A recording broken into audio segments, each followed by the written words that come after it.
Hello and welcome to a new British Touring Car 2023 Touring Car video. With me is my good friend Ben. Say hello. Hello. So since the original season preview video we did, we thought we'd bring a bit of an update. So it has been about 2 weeks or so since we did that video. It's currently the 11th of April. We've had a few finalised bits before the season actually kicks off and is in full swing. It's not long now. I know that for all of you thirsty fans along with us, you'll be as excited as we are for the new season to kick in at Donington Park. Now, first things first, we have only a couple of things to mention, but this is an update, so we're going to cover a bit of the last bits that we missed the first time round because they weren't announced yet or they weren't a thing yet. So, shortly following the video that we did for the season preview, we had Toyota Gazoo Racing, or Toyota, reveal its lineup, which includes an expanded lineup. So we had Rory Butcher, along with Ricky Collard, who surprisingly is returned, even though he said last year that he was going to retire. And we've also got George Gamble. Now, it was a bit of a mystery as to who was going to run the third car. But it was also supposedly going to be a mystery as to who was running alongside Butcher anyway, because we heard that Collard was retired. So this was a bit of a shock to the system. To see Gamble in it, it was kind of either a no-brainer that he'd be there or somewhere else. He did, in my opinion, and I'm not sure if Ben agrees with me on this, but he did very well in his standout rookie season last year, getting a win at Knockhill for the Sicily Motorsport team with the BMW. The next piece of news is we're going to cover two bits in one here. So the Team Hard lineup revealed the final two, which means it's running 6 Cupras, I believe, going into the season. If I'm wrong, I'll probably put that on screen somewhere. But we've got Jade Edwards, who's joining Team Hard, and we've also got Nick Hamilton, who's completed the lineup. With both cars running. Jade Edwards will be running the official Team Hard livery, with Nick Hamilton running a separate blue livery. Looks very, very nice, very colourful, in my opinion. And supposedly Jack Butel will also be running the same livery, or a similar sort of livery. Would definitely recommend keeping an eye out, but I will say I think the blue and the black for Nick Hamilton looks very, very cool. And whilst we're on the topic of driver lineups as well, we have had literally as of today, as of this morning, that One Motorsport, which was formerly BTCC Racing, will have Will Powell driving alongside Josh Cook and Aidan Moffat, which, again, he was in the season last year and he's been in previous BTCC seasons, albeit for like a race meeting here, a race meeting there. But it'll be interesting to see what he did, or what he will do. Going into the 2023 season.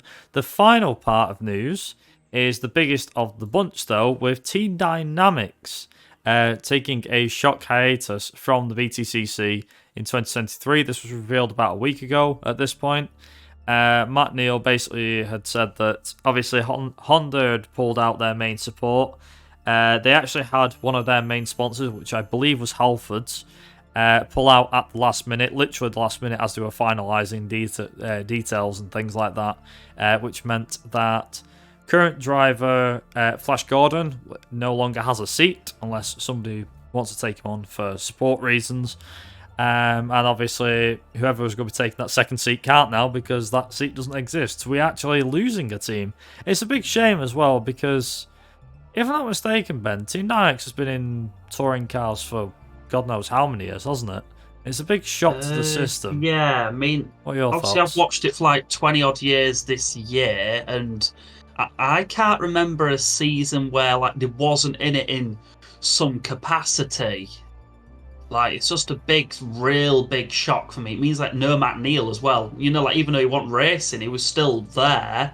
So that's like going back to like Super Touring since he last went on the grid in some capacity as well. So that hit me. Like, they weren't one of them teams where I was ever a huge fan of in certain parts. I was always a big Plato fan, so it was always like, you know, like I was the opposite side of the fence. But having something what's been there that long just not be there. Yeah, it's only a hiatus, but still, it's a big hit.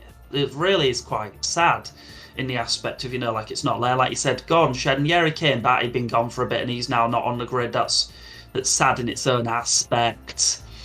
So yeah, it's one of them where like you're losing people who used to be there for whatever reason through retirement and all these different things. And yeah, the motorsport has to change. It has to be an up and comer. It has to move on and does what it does. But losing like an actual team, that's like if F1 lost like Williams completely, then it's like you're losing something that's been there for that long. It's a big hit. Yeah, it is something that Matt Neals even said that he said it was an extremely difficult decision for them to make as a business.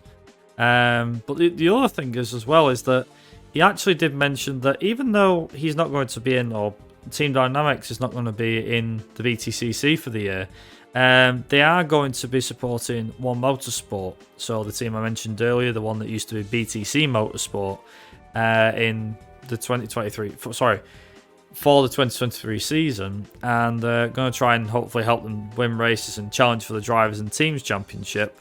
But hopefully with a bit of luck, they hope to be back in 2024 or in 2025, providing they can get the backing for it. But just to quickly cover the drivers side of things though, Ben, what do you make of the reveals that we've had in like the last couple of weeks? It's been quite interesting because obviously losing a team, it's interesting to see where other people go. The Collard one I thought was quite funny because, well, he apparently retired, and it's always amusing when somebody says they retire in anything and then all of a sudden they're back. It's like, oh yeah, sure. I see how it is. Edwards joined hard. I think that's a really good fit. That should be quite interesting to see. Like Will Powell, it's quite good to see him as well. Gamble being back as well. Like obviously, like you said, he should be back, but it's good to see at least he's back, and he's back with a manufacturer team, which is quite interesting. That a manufacturer's putting the, they want to see how well he's going to do. So there could be something to watch, like Toyota. So yeah, the driver lineup's been quite interesting. Like Aidan Moffat as well is, from what I know, One Racing is basically going to be still in the Honda. So like he's gone from rear wheel drive to front wheel drive. See how that does. That could be quite fun to watch as well. So yeah, it's been quite interesting to see where people have moved about. Yeah, it's one of them things really. I think with Aidan Moffat, it's funny you mentioned him, even though he's not really been announced as like a new driver or anything like that. Not before when we covered it in the season preview. But it will be interesting to see how Aidan actually gets on with front wheel drive machinery, as you said. Same with Jade. Obviously, Jade's got used to the Honda, the BTC racing one, and like the last year or so, and obviously the Astra in 2020, I believe it was. But overall, the Cupra is a different kettle of fish compared to the Civic. So I'm not expecting better things from Jade, but I think she might feel more comfortable here. I don't know, maybe.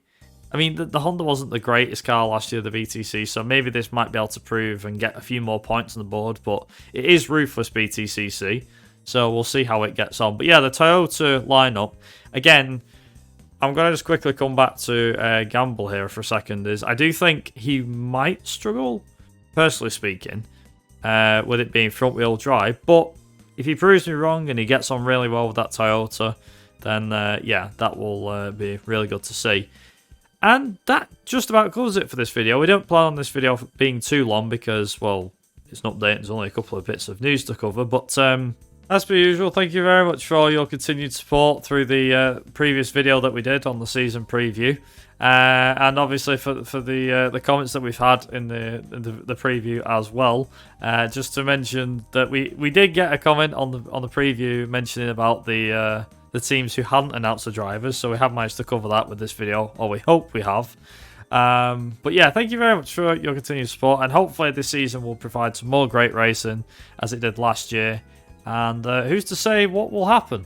But let us know in the comments what your thoughts were on the driver announcements, and also what do you make of Team Dynamics taking a year out or a couple of years out, and with no Flash Gordon. What do you think? Let us know in the comments down below. Many thanks, Ben, for joining me, and we will catch you at the season opener at Donington Park in less than a fortnight's time. And on that note, thank you very much for watching.